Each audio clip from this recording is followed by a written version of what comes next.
को सुधारता है उसको समाज को थोड़ा चिंतन करना ही पड़ता है। जो दूसरे को सुधारेगा, जिसको सुधारेगा उसका चिंतन उसको करना ही पड़ेगा।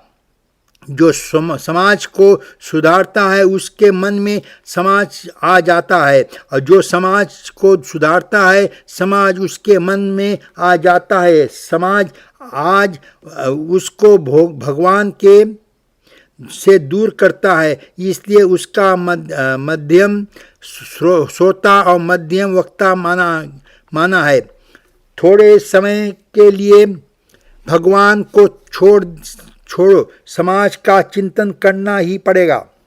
इसलिए शास्त्र कहता है कि समाज के पीछे ना पड़ो, भगवान के पीछे पड़ो। सुखदेव जी महाराज ने इनको उत्तर वक्ता माना है। इसका तात्पर्य यह है कि सुखदेव जी महाराज के मन में ऐसी भावना नहीं है कि मैं आप किसी को सुधारता हूँ। सुखदेव जी महाराज के मन में तो यह भावना है कि भगवान की प्रेरणा हुई है, मुझे राजा परीक्षित का कल्याण करना है। जगत में कल्याण का मैंने जवाब नहीं दिया।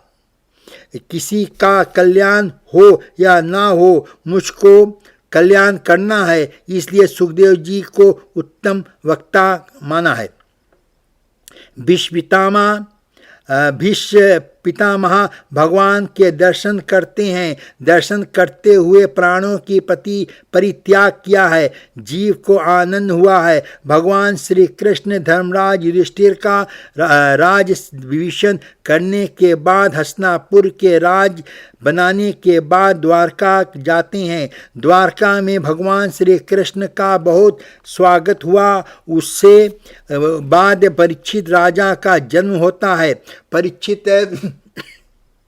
राजा का जन्म हुआ। एक बार क्या हुआ, विदुर जी ने विचार किया कि सबका तो कल्याण हो गया है, अकेला मेरा भाई धृतराष्ट्र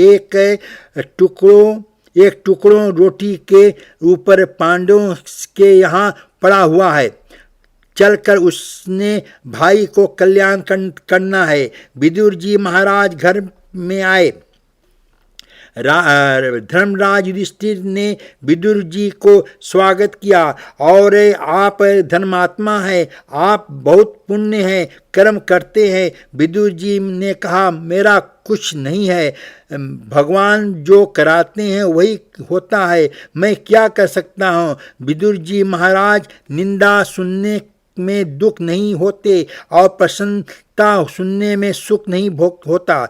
हस्तिनापुर के लोग विदुर जी की प्रशंसा करते हैं। विदुर जी ने 2 शब्द में जवाब दिया कि आत्म प्रशंसा सुनने में ही मरण है, कभी अपनी प्रशंसा सुननी नहीं होनी चाहिए।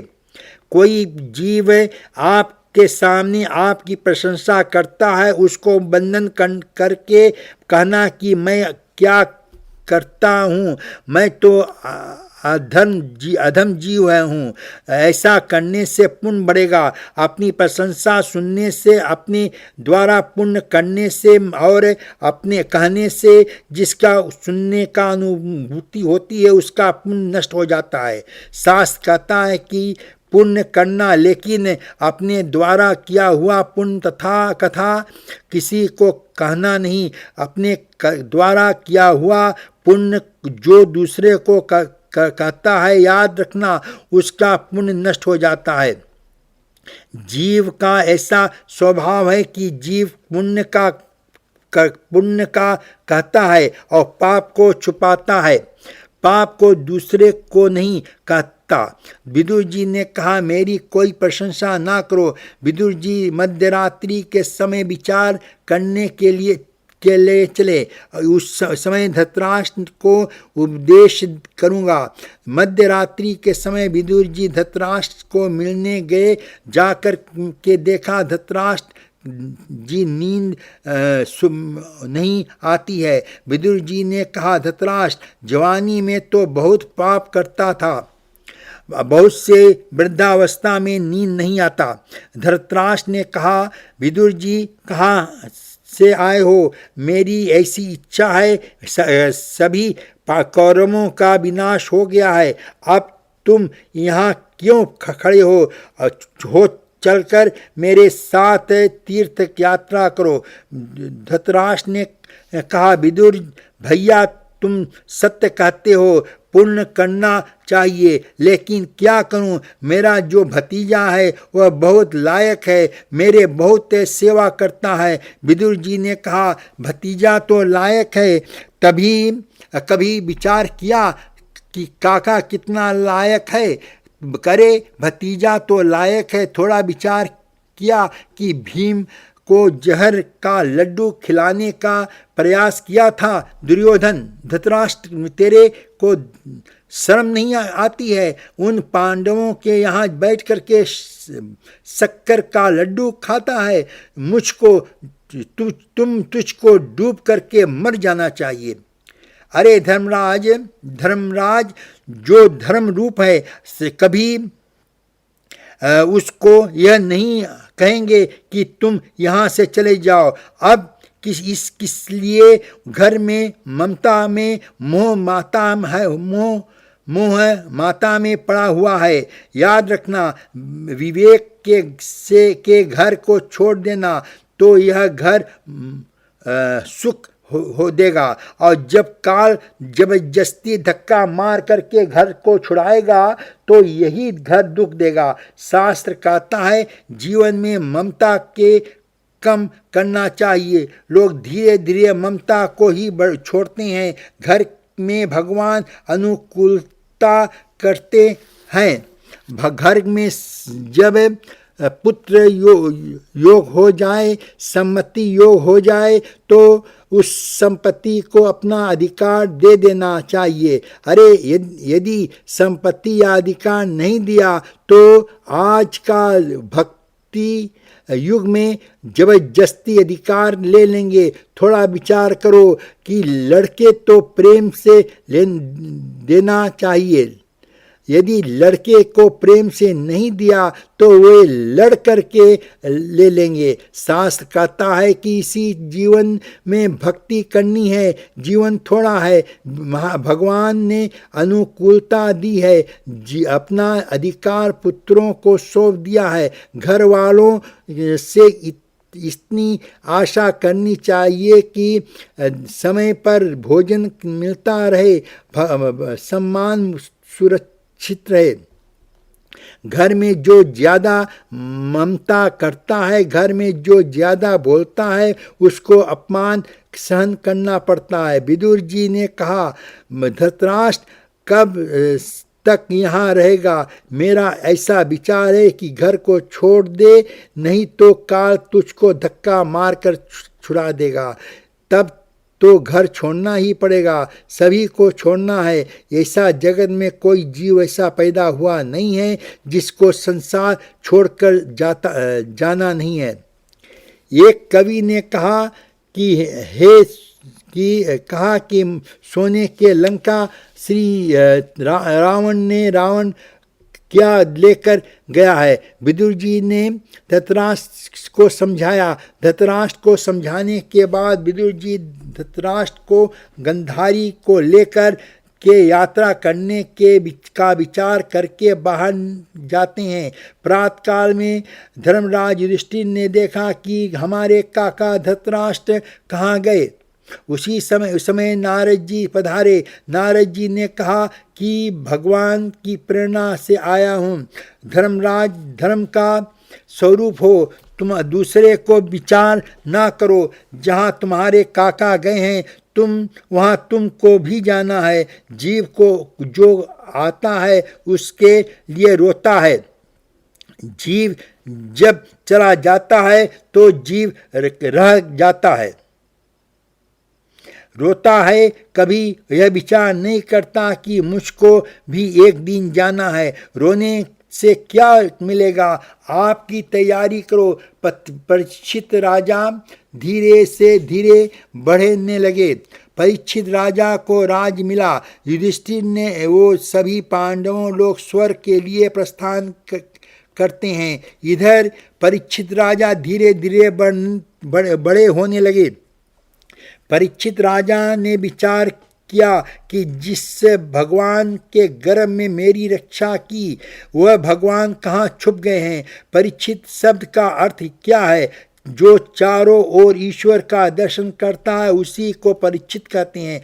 परीक्षित राजा ने विचार किया कि जिन भगवान ने मुझको गर्भ में मेरी रक्षा की उससे सुदर्शन चक्रधारी भगवान बाहर दिखाई नहीं देते। एक दिन की बात है, परीक्षित राजा जंगल में शिकार खेलने जाते हैं। परीक्षित राजा जंगल में शिकार खेलने गए। परीक्षित राजा ने देखा कि एक काला शूद्र पुरुष एक गाय को और एक बैल को मार रहा है। गाय और बैल दुख के कारण रो रहे हैं। परीक्षित राजा ने पूछा कि तुम रो रहे हो, कौन हो? तो उसी समय पृथ्वी महाराज माता ने कहा, राजन मैं पृथ्वी हूँ, मेरे ऊपर जब जब विपत्ति आती है, मेरे को जब जब सहन नहीं होता, तब मैं गाय का रूप धारण करती हूँ। मेरे समीप में जो एक पैर से खड़ा है वो रो रहा है, इसका नाम है धर्म। इसके 3 पैर किसी ने काट दिए हैं। एक पैर से खड़ा हुआ रो रहा है, दुखी है। अब आप हम दोनों की रक्षा करो। राजा समझ गए कि किसी ने धर्म का पैर काट दिया है। थोड़ा विचार करें, धर्म रूपी बैल 4 पैर का है। 4 पैर कौन से है? सत्य, तप, पवित्रता और दया। यह धर्म के 4 पैर हैं। जो धर्म करता है उसको 4 वस्तुओं को आवश्यक कर रखना चाहिए। सत्य, तप, पवित्रता और दया। उसके जिसके अंदर नहीं है वह धर्मात्मा नहीं हो सकता। पृथ्वी माता ने कहा, इनके 3 पैर किसी ने काट दिए हैं। इस युग में धर्म रूपी बैल के 4 पैर हो। जिस युग की नाम हुआ सतयुग। जिस युग में सत्य चला गया तब पवित्रता और दया भी थी। उस युग का नाम हुआ त्रेता। जिस युग में सत्य और तप दोनों चले गए उस युग के नाम हुआ द्वापर युग। जिस युग में सत्य भी चला गया, तप भी चला गया, पवित्रता भी चली गई, केवल दया ही रह गया, उस युग का नाम हुआ कलयुग। कलयुग में लोग सत्य नहीं बोलते। कलयुग में जीव तप नहीं करते। कलयुग में जीव पवित्रता का ध्यान नहीं रखता। थोड़ा विचार करें, सत्य बोलने से भगवान मिलते हैं, असत्य बोलने से जीव भगवान से दूर हो जाता है। जब तप नहीं कर सकता तप का पतन हो जाता है। जीवन में पवित्रता का ध्यान जीव भूल गया है। शास्त्र कहता है पवित्रता रखनी चाहिए। आजकल कलयुग में स्वच्छता दिखाई देती है, लेकिन कलयुग में पवित्रता दिखाई नहीं देती। कलयुग का जीव स्वच्छ का ध्यान बहुत करता है, लेकिन पवित्रता का ध्यान नहीं करता। स्वच्छ में और पवित्रता में बहुत अंतर है। स्वच्छता का संबंध है जो तन के साथ में है। पवित्रता का जो संबंध है वह मन के साथ है। जो स्वच्छ का ध्यान रखता है उसका तन सुंदर होता है। जो पवित्रता का ध्यान रखता है उसका मन सुंदर होता है। भगवान मन को देखते हैं, भगवान तन को नहीं देखते। आप सभी जानते हो कि रामायण में कथा आएगी, 2 स्त्रियां भगवान के समीप जाती है। एक का तन सुंदर है, एक का मन सुंदर है। जिसका तन सुंदर है उसका नाम है सुपर्णरेखा। जिसका मन सुंदर है उसका नाम है सबरी। सुपनेखा की ओर भगवान देखते नहीं हैं। सबरी को नौधा भक्ति भगवान का उपदेश करते हैं। भक्ति में मन मुख्य है। स्वच्छता से तन सुंदर होता है, पवित्रता से मन सुंदर होता है। मन को पवित्र रखना है। शास्त्र कहता है कि लोग पवित्रता को भूल गए हैं। बहुत से घरों में ऐसा देखने में आया है कि जहाँ भोजन पकता है वह भोजन बनाने का स्थान अन्नपूर्णा का मंदिर है। प्राचीन काल में जहाँ भोजन पकता था वहाँ दूसरे लोगों को भोजन पकने के स्थान में नहीं आने देते थे, चौके को पवित्र रखते थे। आजकल के लोग चौके की पवित्रता को भूल गए हैं कि यह अन्नपूर्णा का मंदिर है। उस मंदिर में चप्पल पहनकर, जूते पहन करके भोजन पकाते हैं। चौके के चप्पल यानी जूते पहन करके जाते हैं। उनसे कहो कि चप्पल या जूते पहन करके क्या भोजन पकाते हो? चप्पल या जूते पहन करके भोजन क्यों पकाते हो? तो कहते हैं कि महाराज यह घर का चप्पल है। शास्त्र कहता है कि जीव स्वस्थता का ध्यान रखता है। जीव पवित्रता को भूल गया है। जो पवित्रता को भूल जाता है उसका मन बुद्धि बिगड़ जाता है, उसका मन अशांत हो जाता है।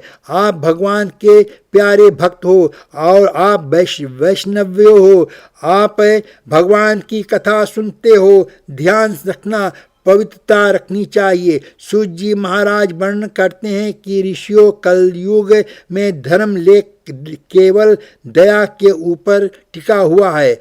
अभी कलयुग में दया दिखाई दे रही है, थोड़े समय के बाद दया भी निकल जाएगी। प्राणी के ऊपर दया नहीं रहेगा। कलयुग आने पर हृदय में दया निकल जाएगी। महाभारत में कथा आती है कि धर्म के 4 पैर है, सत्य, तप, पवित्रता और दया। इन चारों से में सत्य सभी के ऊपर है। जो सत्यता का पालन करता है, जीवन में सत्यता में से रहता है, उसके जीवन में कभी दुख नहीं होता। कदाचित दुख आता है तो उससे दुख का उसकी अनुभव नहीं करता, उसके साथ भगवान रहते हैं। महाभारत में सत्यदेव का कथा आती है। सत्यदेव राजा प्राप्त काल जागे और जागने के बाद उन्होंने देखा एक सुंदर स्त्री मेरे घर से जा रही है। सत्यदेव राजा ने उस स्त्री से पूछा, स्त्री यह बताओ तुम कौन हो? स्त्री ने कहा, राजा मैं तुम्हारे यहाँ से बहुत दिन रही। अब मेरा नाम लक्ष्मी है, चंचल है। मैं एक स्थान पर नहीं रहती, मैं तुम्हारे स्थान से जा रही हूँ। सत्यदेव राजा ने कहा, लक्ष्मी को तुम जा सकते हो। लक्ष्मी चली गई। थोड़े समय के बाद एक सुंदर पुरुष बाहर निकला। राजा ने उस पुरुष से पूछा, तुम कौन हो? उस पुरुष ने कहा, राजा मेरा नाम दान है। तुम्हारे घर में से जब लक्ष्मी चली गई तब तुम दान क्या करोगे? अब मैं तुम्हारे घर से नहीं रहना चाहता हूँ, मैं भी जा रही हूँ। राजा ने कहा, तुम भी चले जाओ। उसके बाद एक तीसरा पुरुष बाहर आया। राजा ने पूछा, तुम कौन हो? उसने कहा, मेरा नाम सदाचार है। जब तुम्हारे यहाँ लक्ष्मी नहीं है, तुम दान नहीं करोगे तो सदाचार तुम्हारे घर में कैसे रहेगा? इसलिए मैं भी तुम्हारे यहाँ से जा रहा हूँ। राजा ने कहा, तुम भी जा सकते हो, चले जाओ। लक्ष्मी चली गई, दान चला गया, सदाचार चला गया। इसके बाद एक चौथा पुरुष निकला, उसका नाम था यश। राजा ने पूछा, तुम कौन हो? यश ने कहा कि मेरा नाम यश है। जब तुम्हारे यहाँ लक्ष्मी नहीं है तो तुम दान नहीं करोगे, सदाचार नहीं है करोगे, तब तुम्हारे यहाँ यश कैसे होगा? तुम्हारे घर में यश कैसे होंगे, इसलिए भी जा रहा हूँ। राजा ने कहा, तुम भी जा सकते हो। अंत में 5वां पुरुष निकला और उसने कहा, राजा मैं भी जाता हूँ। राजा ने कहा, तुम्हारा नाम क्या है? उस समय उसने कहा, महाराज मेरा नाम सत्य है। तुम्हारे यहाँ लक्ष्मी नहीं है, दान नहीं रहा, सदाचार नहीं रहा, यज्ञ नहीं रहा, मैं सत्य हूँ। तो अब मेरे को तुम्हारे यहाँ रहने की इच्छा नहीं है, मैं भी जाता हूँ। राजा ने सत्य को पकड़ लिया और सत्य को कहा, महाराज जीवन में मैंने कभी आपको नहीं छोड़ा था, तो आप मुझको क्यों छोड़ रहे हो? मैंने जीवन में सत्य को नहीं छोड़ा, तो सत्य मेरे को क्यों छोड़ रहा है? सत्य तो को बहुत मनाया, तो सत्य ने कहा कि मैं तुम्हारे घर में ही निवास करूंगा। जब सत्य ने अंदर प्रवेश किया तो लक्ष्मी, दान, सदाचार और चारों फिर से लौट करके आ गए। जहाँ सत्य है वहाँ सब कुछ है, जहाँ सत्य नहीं है वहाँ कुछ भी नहीं है। राजा ने धनुष बाण उठाया और कली को मारने का प्रयास किया, जिससे कली ने धर्म को अपनी और पृथ्वी को दुख दिया है। उसको मैंने अपने बाण से मार दूंगा। परीक्षित राजा ने अपना धनुष बाण उठाया, मारने को तैयार हो गए। इसी समय कली कांपता हुआ राजा परीक्षित के चरणों में गिर पड़ा और मेरे को क्षमा करो, मेरे अंदर अनेक दोष है। मेरे अंदर एक गुण है कि मेरे समय में भगवान के नाम लेकर के जीवन यापन करेगा, उसको मैं दुख नहीं दूंगा।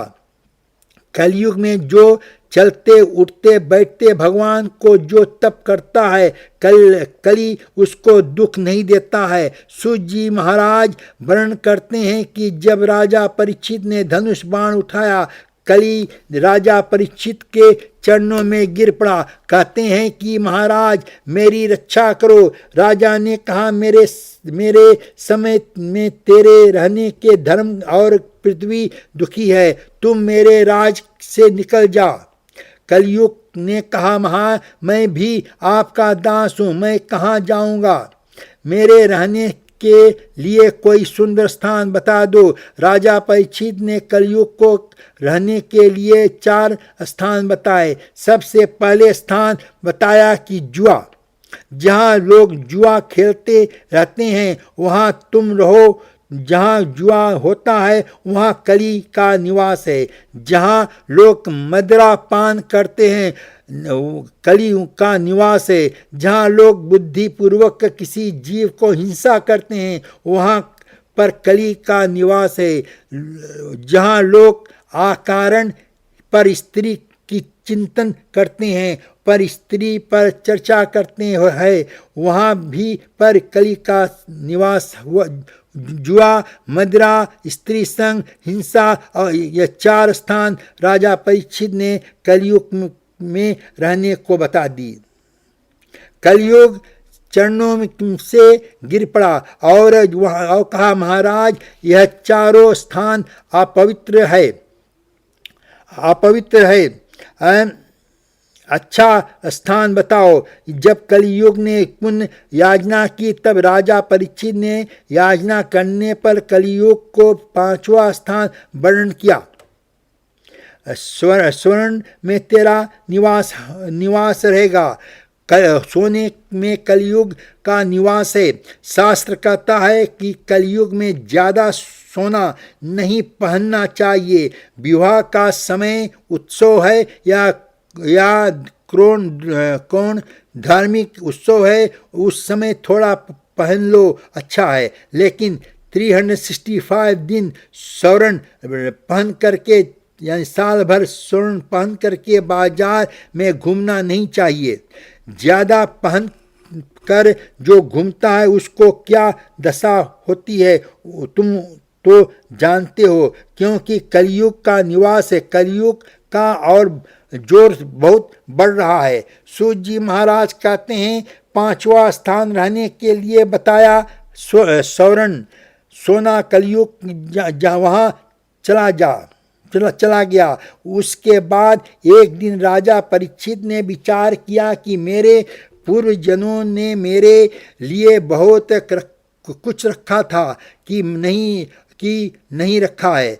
एक बॉक्स में जब राजा परीक्षित को सोने के मुकुट दिखाई दिया, यह सोने का मुकुट जरासंध राजा का था। भीम युद्ध में जबरदस्ती जरासंध से यह मुकुट छीन कर लाए थे। वह मुकुट राजा परीक्षित को दिखाई दिया। राजा ने वही स्वर्ण का मुकुट अपने मस्तक पे धारण किया और धारण करने के बाद जंगल में शिकार खेलने के लिए गया। गर्मी का दिन थे। भूख प्यास से राजा ने प्राण व्याकुल होने लगा और कहीं पीने के लिए पानी नहीं मिला, खाने को अन्न नहीं मिला। राजा व्याकुल हो गया। राजा ने विचार किया, समीप में सिंह ऋषि का आश्रम है और सिंह ऋषि के आश्रम में पहुंच जाऊंगा। सिंह ऋषि मुझे देखकर के मेरे को जल पिलाएंगे, मैं राजा हूँ, मेरा स्वागत करेंगे। आज राजा परीक्षित को जो ब्राह्मणों की सेवा करता है, वही राजा परीक्षित ब्राह्मणों के द्वारा सेवा कराने लिए जाता है।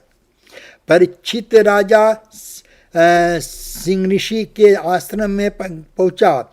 देखा सिंह ऋषि भगवान का ध्यान कर रहे हैं।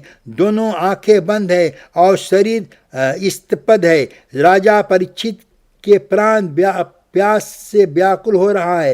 राजा परीक्षित ने कहा, ऋषि मुझे जल पिलाओ। ऋषि ने सुना नहीं, क्योंकि ध्यान तो तन्मय में था। राजा ने कुछ भी विचार नहीं किया। राजा ने एक मरा हुआ सर्प उठाया और ब्राह्मण की परीक्षा ली। राजा ने बाण में भरा हुआ सर्प उठाया और सिंह ऋषि के गले में डाल दिया। राजा ने विचार किया कि यदि इसकी समाधि सच्ची होगी तो यह सर्प को देखकर जागेंगे नहीं, यदि मुझको देखकर बैठे हैं तो यह जाग जाएंगे। राजा ने मरा हुआ सर्प डाला है। समीप ऋषि की समाधि सच्ची है, पता नहीं है कि क्या हो रहा है। देह में से विस्मृति हो गई है। समीप ऋषि का बालक सिंगरी कहीं खेल रहा था। दौड़ता हुआ आश्रम में आया और उसने अपने पिता के गले में मरा हुआ सर्प देखा। राजा को से पूछा कि मेरे पिता के गले में मरा हुआ सर्प कहाँ से आया। राजा ने कहा, मैं राजा हूँ। आज मैंने तुम्हारे पिता के परीक्षा ली है। मैंने तुम्हारे पिता के गले में मरा हुआ सर्प डाल दिया है। श्रृंगी ऋषि ने को क्रोध आया और अरे राजा, तू क्षत्रिय होकर के हम वनवासी तपस्वी को जगत में से कोई अपेक्षा नहीं रखते, उन ब्राह्मण की परीक्षा लेता है। मैं तेरे को श्राप देता हूँ। तूने मेरे पिता के गले में मरा हुआ सर्प डाला है। आज से 7वें दिन तक्षकनाग तुझे खा ले जाएगा। थोड़ा विचार करो। राजा को बालक ने श्राप दिया कि आज से 7वें दिन तुझे तक्षकनाग खा जाएगा। और राजा परीक्षित ने ऋषि के गले में मरा हुआ सर्प गले में डाल। इसका तात्पर्य क्या है? इसका अर्थ क्या है? सर्प को तक्षक कहा है। शास्त्रों में काल को तक्षक भी कहा है। काल रूपी तक्षक सर्प को सभी के गले में आता है। ऐसा कोई प्राणी नहीं है जिसके गले में काल रूपी तक्षक नहीं आता। सब के गले में आता है, लेकिन थोड़ा विचार करो, किसी के गले में काल रूपी तक्षक मरा हुआ आता है और किसी के गले में जीवित आता है। समीप ऋषि के गले में तक्षक रूपी सर्प तो आया, लेकिन मरा हुआ आया, और राजा परीक्षित के जीवन में जो सर्प आया है वह जीवित सर्प आया है। इसका अर्थ क्या है? जो भक्त भगवान का ध्यान रखता है, भगवान के नाम का जप करता है, उसके गले में सर्प तो आता है, वो मरा हुआ आता है। काल उसको बंधन करता है, काल उसको बिगाड़ नहीं सकता। और जो संसार की मोह माया में ममता में फंसा हुआ है, उसके गले में काल रूपी तक्षक जीवित आता है। प्राण छोड़ने के समय मन व्याकुल हो जाते हैं, मन चिंता करने लगते हैं, अब मेरे जीवन का क्या होगा? प्राण व्याकुल होने लगते हैं। श्रृंगी ऋषि श्राप दे करके बाद में जोर जोर से रोने लगे। समीप ऋषि ने आँख खोली, बेटा क्यों रो रहे हो? श्रृंगी ने कहा, पिताजी, आपके गले में राजा परीक्षित ने मरा हुआ सर्प डाला था, मैंने क्रोध में राजा को श्राप दे दिया हूँ। आज से 7वें दिन तेरे को तक्षक नाग खा जाएगा। श्रृंगी ऋषि ने कहा, बेटा, ब्राह्मण तो दयालु होता है, ब्राह्मण दूसरे को आशीर्वाद देते हैं, श्राप नहीं देते हैं। बेटा, तूने क्या किया? राजा के प्राण प्यास से व्याकुल हो रहे थे और उसने के थोड़े अपराध के कारण तुमने श्राप दे दिया। श्रृंगी ऋषि ने कहा, महाराज, अब मेरा श्राप वापिस नहीं हो सकता। राजा अपने नगर को लौट कर आया। राजा ने अपना सोने का मुकुट उतारा। उसी समय राजा को पश्चाताप हुआ, आज मेरी बुद्धि इसीलिए बिगड़ गई है, मैंने इस बात को भूल गया था कि सौरण में कलयुग का निवास है। सोने के मुकुट पहनकर मैं शिकार खेलने गया था, इसीलिए मेरी बुद्धि बिगड़ गई है। मैंने ब्राह्मणों को सेवा नहीं की थी और मैंने ब्राह्मण की परीक्षा ली। भगवान ने अच्छा ही किया है। भगवान ने ब्राह्मण के द्वारा मुझको श्राप दिलाया है। भगवान ने मेरे ऊपर कृपा की है और मैं अपना विलासी जीवन का त्याग करता हूँ। राजा ने निश्चय कर लिया कि 7 दिन के बाद क्या मैं तो आज ही मर गया हूँ। जो मृत्यु को याद करता है उसका मन संसार से हट जाता है। बहुत से लोग यह प्रश्न करते हैं कि कथा सुनने के बाद भजन करें, लेकिन भजन करने में मन नहीं लगता। मन को समझाना चाहिए कि मन, दांत तो गिर गए हैं, अब तो दूध भात खाकर भगवान के भजन करने का समय है।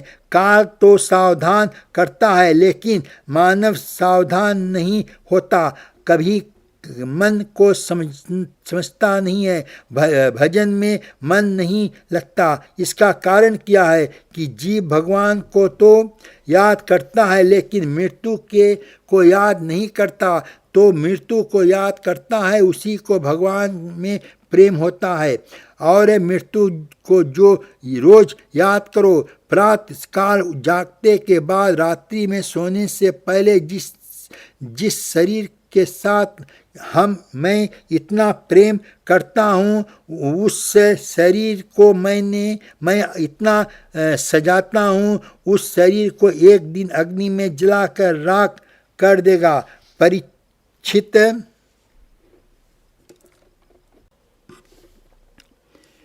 यह श्रीमद् भागवत अमर कथा पंडित ब्रजभूषण लाल, सिडनी, ऑस्ट्रेलिया द्वारा प्रवचन। राजा का सब कुछ छोड़कर के गंगा किनारे आ गए। गंगा माता के चरणों में वंदन किया और गंगा माँ 7 दिन का समय रह गया था। मेरा बहुत विलासी जीवन था। भगवान का दर्शन मुझे कैसे होगा? सत्संग मिल जावे तो अच्छा है। भगवान की प्रेरणा से 25 ऋषि गंगा किनारे आए। राजा परीक्षित का मरण कैसे होगा, यह मुझको देखना है। राजा परीक्षित ने सभी ऋषियों का पूजन किया, सभी के चरणों में वंदन किया और महाराज, मुझको मृत्यु का भय लग रहा है। आप में से जिसके शक्ति हो, मुझे 7 दिन भगवान की कथा सिंहासन पर बैठकर सुनाओ। मुझको मुक्त कर दो। मुझको मरने से पहले भगवान का दर्शन करा दो। किसी की शक्ति नहीं है। राजा परीक्षित व्याकुल होने लगे। भगवान ने सुखदेव जी की प्रेरणा दी। सुखदेव जी, बेटा, एक जीव अपनी मुक्ति की इच्छा से गंगा किनारे आया है। उसके मन में मुक्ति प्राप्त करने की इच्छा है। जाकर उसका कल्याण करो। भगवान की प्रेरणा से सुखदेव जी महाराज बधारे। 16 वर्ष का अवस्था है।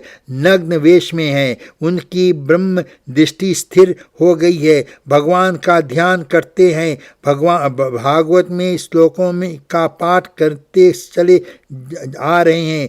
मार्ग में अनेक बालक मिलते हैं।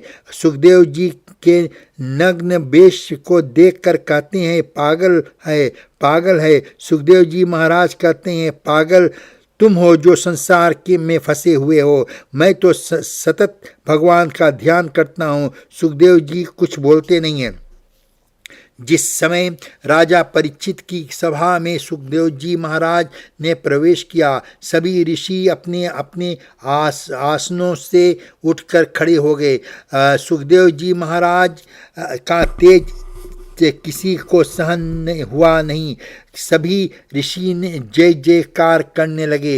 राजा परीक्षित ने सुखदेव जी महाराज के चरणों में अपना मस्तक रख दिया। उसी समय सुखदेव जी महाराज जी ने अपना दाहिना हाथ राजा परीक्षित के मस्तक पर रखा।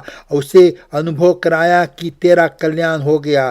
क्यों चिंता करता है? राजा तेरा कुछ लेने को नहीं आया। आज मैं तेरा कल्याण करने को आया हूँ। सुखदेव जी महाराज जिस समय सिंहासन पर विराजमान हो गए, राजा परीक्षित व्याकुल हो गया।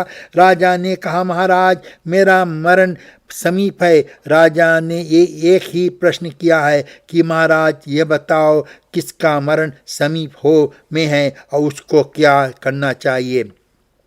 और जिसका मरण समीप में हो उसको क्या छोड़ना चाहिए। सिर्फ राजा परीक्षित जी का मरण समीप में नहीं है, हमारा आपका सभी का मरण समीप में है। काल का चक्र सभी को मस्तक पर घूम रहा है। देखता नहीं है, पता नहीं है कि कब हमको समाप्त कर दें। सुखदेव जी महाराज ने कहा, राजन, जिसका मरण समीप में है उसके लिए भगवान का भजन करना चाहिए। उसके लिए भगवान के कीर्तन है। उसके लिए भगवान का स्मरण है। राजा पर जिस का मरण समीप में है उसको भगवान की कथा सुननी चाहिए। उसका भगवान का कीर्तन करना चाहिए। उसको भगवान का स्मरण करना चाहिए। जगत में चिंतन छोड़ करके भगवान के चरणों में ध्यान और भगवान के चरणों में चिंतन करना चाहिए। जिसका मरण समीप में है उसको भगवान के कीर्तन करना चाहिए। कथा का आनंद दिन प्रतिदिन बढ़ता ही जाता है, क्योंकि सुखदेव जी महाराज जैसे महाराज जिस कथा का वर्णन करते हैं उसको कौन समझ सकता है, कौन उसकी था पा सकता है। शास्त्र कहता है सुखदेव जी महाराज पढ़कर कथा नहीं सुना करते। सुखदेव जी महाराज के जीवन में तो ऐसा लिखा हुआ है कि सुखदेव जी महाराज भगवान का ध्यान करते हुए कथा बोलते हैं। सुखदेव जी महाराज का हृदय भगवान में निमग्न है। सुखदेव जी महाराज का हृदय भगवान में डूबा हुआ है और एक क्षण के लिए संसार में नहीं आता।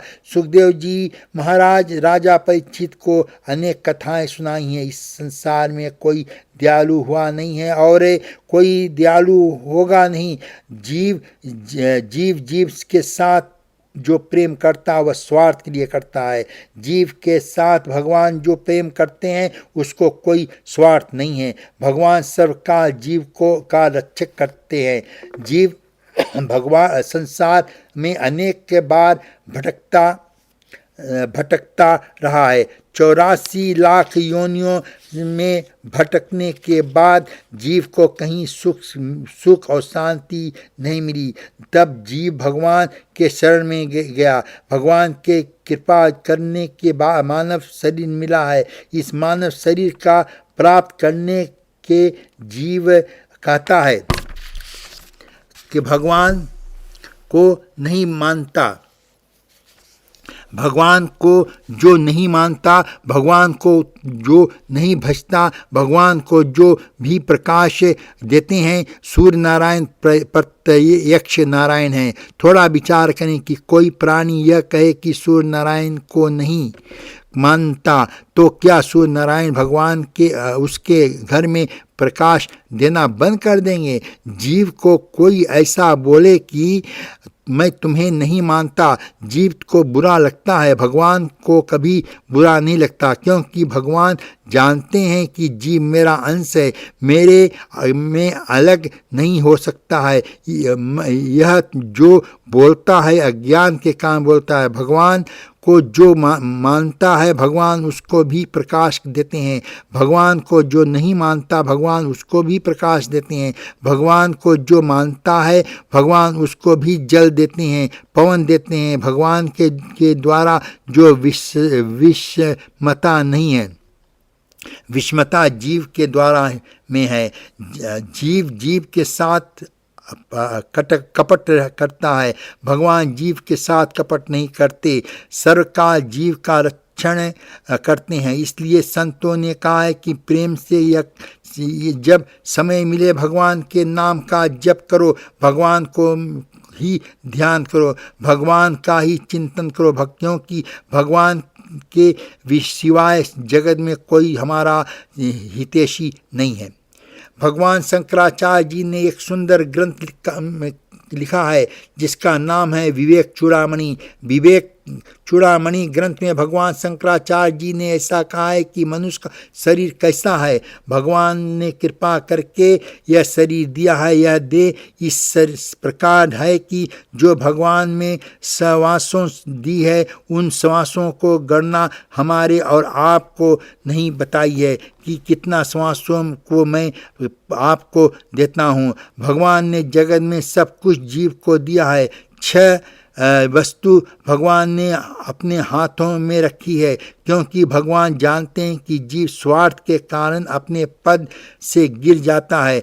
जीव कभी कभी दूसरे के उपकार करने के लिए स्वयं कुछ ले लेता है, विचार नहीं करता इसके करने से इसको क्या होगा। इसलिए 6 वस्तु भगवान ने अपने हाथों में रखी है। हानि लाभ जीवन मरण, यश अपयश, विधि हाथ। हानि भगवान के हाथ में है, लाभ भगवान के हाथ में। थोड़ा विचार करें, कोई संसार में जीव ऐसा नहीं होगा कि वह चाहता है कि मेरी हानि हो। जीवन में कोई ऐसा जीव नहीं है जीव है जो चाहता है कि मुझे को मरण हो। भगवान ने ये सब वस्तु अपने हाथ में रखी है। जिसने जीव भय के कारण मेरे पास तो आवे। जीव तो इतना दुष्ट है, कभी भगवान की ओर बढ़ने की प्रयास नहीं करता। शंकराचार्य जी ने कहा भगवान ने मनुष्य को शरीर दिया है। इस मानव शरीर को पाकर को जो आत्म कल्याण के लिए यत्न नहीं करता वह आत्म कल्याण है आत्महत्यारे को जो गति प्राप्त होती है वही गति मनुष्य को होती है। बहुत दुख भोगना ही पड़ता है। भगवान शंकराचार्य जी जिसको बताते हैं उसी बात को भगवान श्री कृष्ण उद्धव जी को कहते हैं। यह मनुष्य का शरीर नौका है। इस मनुष्य शरीर नौका के द्वारा जीव को भवसागर से पार होना है। मनुष्य शरीर में जीव यह विचार कर सकता है क्या उचित है क्या अनुचित है। अन्य योनियों में जीव कुछ विचार नहीं कर सकता। अन्य योनियों में भोग योनियां हैं। अन्य योनियों में जीव योग भोग करता है, आगे के लिए कोई यत्न नहीं करता। मनुष्य शरीर में जीव निश्चय करे तो कर्म के फल भोग सकता है और आगे के लिए सुंदर जीवन बना सकता है। इसी बात को तुलसीदास जी रामायण में बताते हैं। जिस बात को शंकराचार्य जी ने बताए हैं, जिस बात को व्यास जी महाराज बताए हैं, उसी बात को रामायण में लिखता हूँ। आप लोग रामायण का पाठ करते हो। उस उत्तरकांड में लिखा है कि जीव को भगवान ने समय दिया है, जीव को भगवान ने संपत्ति दी है, शक्ति दी है, और जीव के हाथ में की बात है कि अपनी शक्ति संपत्ति समय का उपयोग भगवान के लिए करें कि संसार के लिए करूं। याद रखना, संसार कितना ही मिल जाए, संसार अपूर्ण है। भगवान जिसको मिलते हैं उसको पूर्ण मिलते हैं। भगवान कहते हैं कि जीव थोड़ा विचार तो कर कि तू मेरे पास आएगा तो मैं तुझको अपने समान बना दूंगा। भगवान कितने दयालु हैं। जीव अपराध करता है तो भी जीव के अपराध को भूल जाते हैं। आपके व्यवहार में आपके कोई नौकर आपके ऊपर बैठ जाए तो तुम ऐसा बोलोगे कि तेरे पास इतना ज्ञान नहीं है कि मुझको कहाँ बैठना चाहिए। व्यवहार में जीव अपने मान की चिंता करती है, भगवान कभी अपने मान की चिंता नहीं करती है। भगवान तो दूसरे को मान देते हैं। भगवान का पहला नाम है अमानी। अमानी शब्द का अर्थ है कि जो मान किसी से चाहता नहीं है। भगवान मान की इच्छा नहीं करते। दूसरा भगवान को नाम है मान्यता। भगवान मान रहित होकर और दूसरे को मान देते हैं। भगवान जीव राम ने विचार किया कि बांदरों के ऊपर बहुत उपकार है। बांदर नहीं होते तो मैं रावण के ऊपर कैसे विजय प्राप्त करता। शास्त्र कहता है कि भगवान जीव को उपकार को मानते हैं। जीव ऐसा दुष्ट है कि कभी मनुष्य के उपकार को नहीं मानता। भगवान बांदरों के उपकार को मानते हैं। भगवान राम बांदरों को मान देते हैं। थोड़ा विचार करें कि रामायण में बाल कांड में आया है कि बानर वृक्ष के ऊपर बैठे हुए हैं और रामचंद्र जी महाराज वृक्ष के नीचे बैठे हुए हैं। आप जरा विचार करो कि बानर वृक्ष के ऊपर बैठे हैं तो बानरों के पूंछ राम जी के मस्तक पर जाती है। राम जी मर्यादा पुरुषोत्तम है, लेकिन बानरों से यह नहीं कहा कि तुम मर्यादा का पालन नहीं करते, मेरे मस्तक पर क्यों बैठे हुए हैं। तुलसीदास जी ने कहा कि जो भगवान इतने उदार हैं, जो भगवान इतने दयालु हैं, उन बानरों को आप अपने समान बना दिए हैं। भगवान जीव के उपकार को मानते हैं। जीव ऐसा दुष्ट है कि कभी एकांत में बैठ करके विचार नहीं करता। भगवान ने मुझको जल दिया है, प्रकाश दी है, पवन दिया है, कभी विचार नहीं करता। इसलिए बलवाचार्य जी ने लिखा है कि जीव स्वभाव से दुष्ट है, भगवान स्वभाव से दयालु है। ऐसी दयालु भगवान की भक्ति को छोड़कर, चिंतन को छोड़कर, ध्यान को छोड़कर जो जीव जगत में फंसा हुआ है उसको क्या मिलता है। भगवान हमको किसी भी परिस्थिति में रखे, किसी परिस्थिति में हम प्रसन्न हैं। आज मेरे भगवान की ऐसा ही इच्छा है, आज मेरे भगवान मेरी परीक्षा लेना चाहते हैं। दुख का प्रश्न हो या सुख का प्रश्न हो, तभी तो प्रश्न रखना चाहिए। संत तुकाराम के जीवन में चरित्र में लिखा हुआ है कि संत तुकाराम हमेशा विट्ठल विट्ठल ऐसा जप करते थे, कभी अपने मन को संसार सागर में जाने नहीं देते थे। एक दिन भगवान ने संत तुकाराम की परीक्षा की। संत तुकाराम को देखा उसका मन पक्का है कि कच्चा है, यह विचार जब करता है तब इसका मन शांत रहता है। प्रतिकूल परिस्थिति में इसकी क्या होती है, मुझको यह देखना है। होली का दिवस था और 4 बालक संत तुकाराम को झोपड़ी पर गए। संत तुकाराम को बंधन किया। संत तुकाराम ने कहा, क्यों आए हो? चारों बालकों ने कहा, महाराज आप हमारे गांव में सबसे बड़े हो, आप सर्वकाल विट्ठल विट्ठल जप करते हो। हमारे ऐसी इच्छा है कि आप आज होली का दिन है, आज हम आपकी हाथी के ऊपर सवारी बनाएं। 4 बालकें तुकाराम को कहते हैं कि आज हमारी सवारी निकालने की इच्छा है, हमारे साथ चलो। उसी समय संत तुकाराम ने देखा कि बालक गधा लेकर आए हैं, आज मुझको गधे पे बैठाएंगे और बोलते हैं कि हम हाथी लेकर आए हैं। संत तुकाराम का मन अति शांत है। प्रतिकूल परिस्थिति में जिसका मन शांत है वही संत है। अनुकूल परिस्थिति में उस सभी का मन शांत रहता है। प्रतिकूल परिस्थिति में जिसका मन शांत है वही भगवान का प्राप्त कर सकता है। जीवन में ऐसा भी प्रश्न आए तो कभी मन को चंचल नहीं देगा। संत तुकाराम ने विचार किया कि हाथी लेकर के नहीं आए, गधा लेकर आए हैं। दुष्ट क्या नहीं करते, दुष्टता नहीं छोड़ते, तो मैं अपनी साधना का त्याग क्यों करूं? संत तुकाराम बाहर आए और संत तुकाराम प्रसन्न होकर गधे के ऊपर बैठ गए। गांव में जुलूस निकलता है, लोग हंसते हैं। संत तुकाराम को गधे पर बैठाया। संत तुकाराम ने कहा, नाथ सभी लोग हंसते हैं, मैं समझ गया, आज आप मुझको गधे के रूप में दर्शन देने आए हैं। मैं तो ऐसा मानता हूँ कि यह गधा नहीं है, ये आपका वाहन, यह गरुड़ है। संत गधे में पर बैठकर भी प्रसन्न है, उसका तात्पर्य क्या है? संत तुकाराम में भगवान का दर्शन है। संत शास्त्र कहता है कि एक देव ने अपना वाहन कैसे रखा है। थोड़ा विचार करो। शीतला माता गधे के ऊपर विचरती है, भैरव नाथ बाबा कुत्ते के ऊपर विराजते हैं। भैरव नाथ जी की पूजा करता है, उसको उस समय कुत्ते भी की पूजा करती है।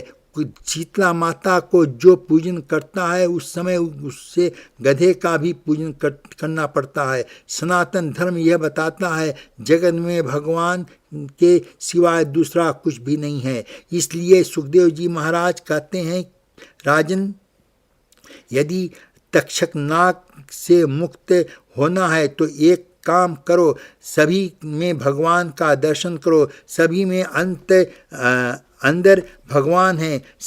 किसी को जीव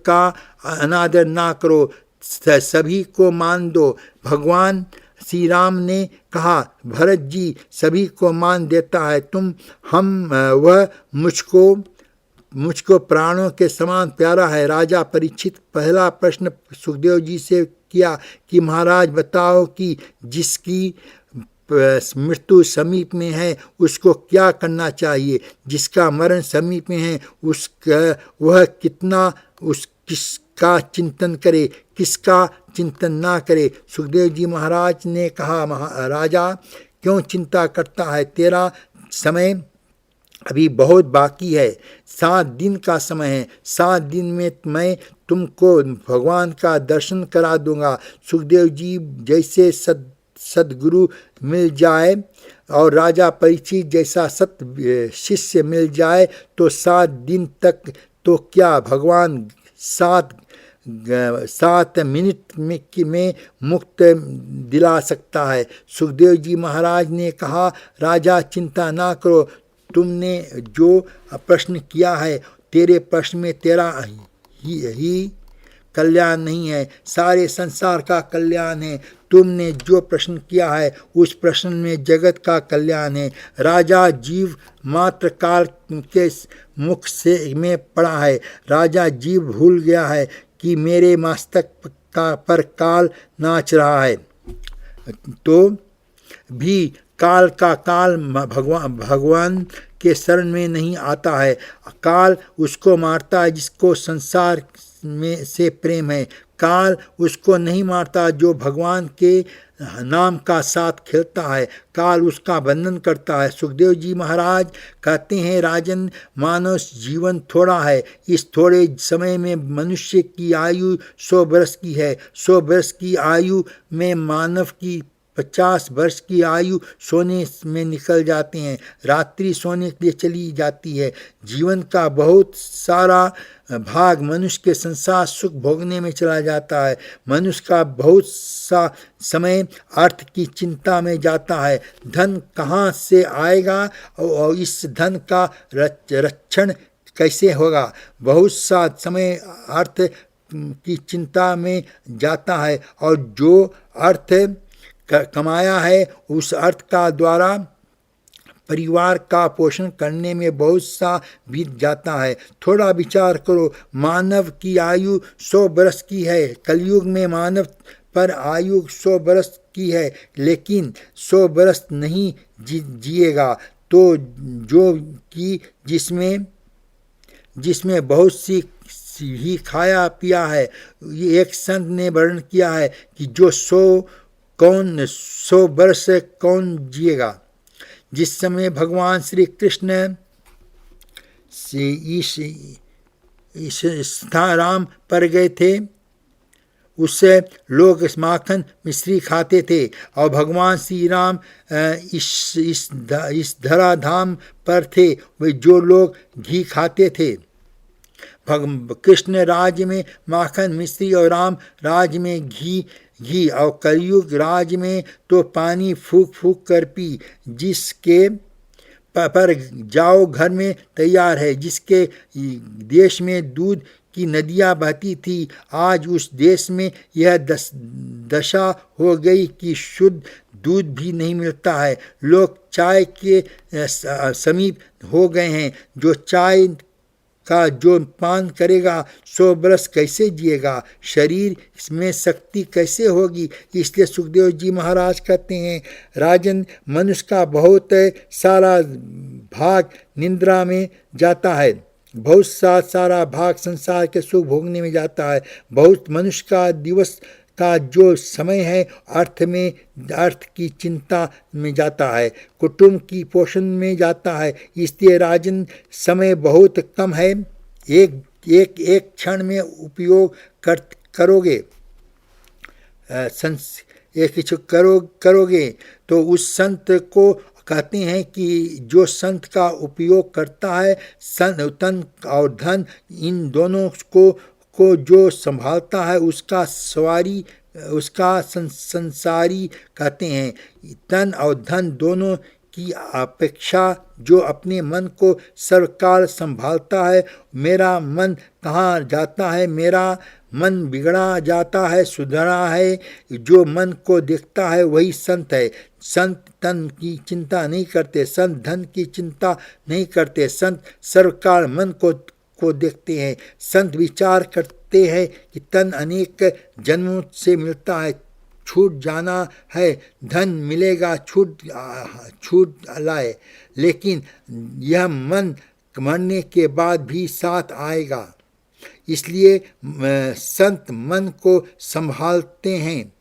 राजा ने कहा, महाराज, तेरा मन बहुत व्याकुल हो रहा है, मुझे मृत्यु का भय है। 7 दिन में आप मुझको ऐसी कथा सुनाओ कि मुझको भगवान का दर्शन हो जाए। सुखदेव जी महाराज ने कहा, राजन क्यों चिंता करते हो, तेरे जीने का अवधि अभी 7 दिन है। राजा, जब तक मैं बैठा हूँ तेरे सामने तक्षकनाग नहीं आ सकता। कदाचित मेरे सामने तक्षकनाग आएगा तो अपनी ब्रह्म दृष्टि से मैं उसको विष को भी अमृत बना दूंगा। क्यों चिंता करता है, मैंने भगवान का दर्शन किया है। सुखदेव जी महाराज राजा को समझाते हैं। राजा कहता है कि भगवान की कथा सुनाओ। सुखदेव जी महाराज कहते हैं, राजन शांत चित्त होकर कथा सुनोगे और जो तो कथा में आनंद आएगा। कथा में जगत को भूल जाना। कथा में लोगों को पानी की भी चिंता नहीं करनी चाहिए। बहुत से लोग को कथा में बीच में जो प्यास लगती है, और अरे 3 घंटे तो सावधान होकर बैठो। राजा परीक्षित को 10वें स्कंद में कहते हैं कि राजन, आज कथा का 5वां दिन है। तुमको भूख लगी होगी, प्यास लगी होगी, अन्न ग्रहण करो, जल ग्रहण करो। राजा परीक्षित 10वें स्कंद के समय कहता है, महाराज जब तक मैं आपके मुझ से कथा नहीं सुना था तब तक मुझे भूख और प्यास लग रही थी। भगवान की अमृत रूपी कथा पीने के बाद ना मुझको भूख लगा रही है और ना ही मुझको प्यास लग रही है। महाराज, मेरा मरण समीप में है। सूत जी महाराज वर्णन करते हैं, ऋषियों को संत हो जाता है, उसको सद्गुरु स्वयं मिलने को आते हैं। शास्त्र कहता है, गुरु को खोजने की आवश्यकता नहीं है, स्वयं में सदचित्त बनने की आवश्यकता है। सच्चे संत जगत में नहीं मिलते। कदाचित सच्चे संत मिल जावे तो उन संतों में संत के बिना श्रद्धा नहीं होती। पहले स्वयं में संत होना चाहिए। अपने वस्त्रों को बदलने की आवश्यकता नहीं है, अपने हृदय को बदलने की आवश्यकता है। जो अपमान करे उसको भी मान करो। सुखदेव जी महाराज कहते हैं, राजन जो संत हो जाता है उसको संत मिलने को आते हैं। आप थोड़ा विचार करो। सुखदेव जी महाराज, ब्रह्म ऋषि को कौन निमंत्रण दे सकता है। सुखदेव जी महाराज जैसे एक समाज विलासी राजा परीक्षित यह नहीं कह सकता कि महाराज आप मेरे घर पर क्या करने को आओ। राजा परीक्षित जब तक राजा थे, सुखदेव जी ऋषि राजा परीक्षित के यहाँ नहीं गए। राजा परीक्षित जब राज ऋषि हो गए तब ब्रह्म ऋषि सुखदेव जी महाराज स्वयं मिलने को आए हैं। जो सत्यनिष्ठ हो जाता है उसको सद्गुरु देव स्वयं मिलने को जाते हैं। साधु सिंधु देश के राजा रहुगण ज्ञान प्राप्त करने के लिए गंगा सागर जा रहा था। मार्ग में जड़ भरत जी स्वयं मिल गए। रहुगण जड़ भरत जी को कहा खोजने गया था। शास्त्र कहता है कि जो लायक हो जाता है उसको सच्चे संत स्वयं मिल जाते हैं। भगवान सच्चे संतों को लायक शिष्य के पास भेज देते हैं। ध्रुव जी महाराज दर्शन करने गए। उस समय मार्ग में देवर्षि नारद स्वयं मिल गए। ध्रुव जी महाराज नारद जी को कहीं खोजने नहीं गए थे। नारद जी महाराज मार्ग में मिले। नारद जी ने कहा, बेटा दर्शन करने जाते हो एक बार याद रखना, कभी किसी के प्रति कुभाव नहीं रखना। बेटा, जिस विमाता ने तेरा अपमान की है, जिस विमाता ने तुझे पिता की गोद में बैठने नहीं दिया, उस माता के प्रति भी सत्य भाव रखना। सत्य भाव रखना सबसे बड़ा साधन है। भगवान से मिलने की इच्छा है तो सभी को प्रति सद्भाव रखो, सभी को मान लो। सुखदेव जी महाराज ने कहा, राजा चिंता नहीं करना, शिष्य को हो जाता है कि उसको सद्गुरु देव मिलने आते हैं। राजा मैं तेरा कल्याण करने के लिए आया हूँ, तेरा कल्याण करने ही जाऊँगा। जब तक बेटा हुआ है तेरे सामने तक्षक नाग नहीं आएगा। सद्गुरु देव को जीवन में पहचाने की आवश्यकता है, खोजने की आवश्यकता नहीं है। सुखदेव जी महाराज वर्णन करते हैं, राजन सुखदेव जी जैसे गुरु मिल जाए और राजा परीक्षित जैसे शिष्य मिल जाए तो भगवान ग्रंथ को भी मुक्ति कर देने को तैयार है। शास्त्र कहता है कि जीवन में गुरु बनाना चाहिए, बिना गुरु के नहीं रहना चाहिए। लेकिन शास्त्र यह भी कहता है जीवन में गुरु संभाल करके बनाना चाहिए। गुरु बनाने में कभी उतावली नहीं करनी चाहिए। हमारे शास्त्रों में यहाँ तक लिखा है कि गुरु वही हो सकता है जिसके एक ही मंत्र का कम से कम 32 करोड़ बार जप किया हो। गुरु बनाने में कभी उतावली नहीं करना चाहिए। गुरु ही ब्रह्मा है, गुरु ही विष्णु है, गुरु ही भगवान शिव है। ब्रह्मा विष्णु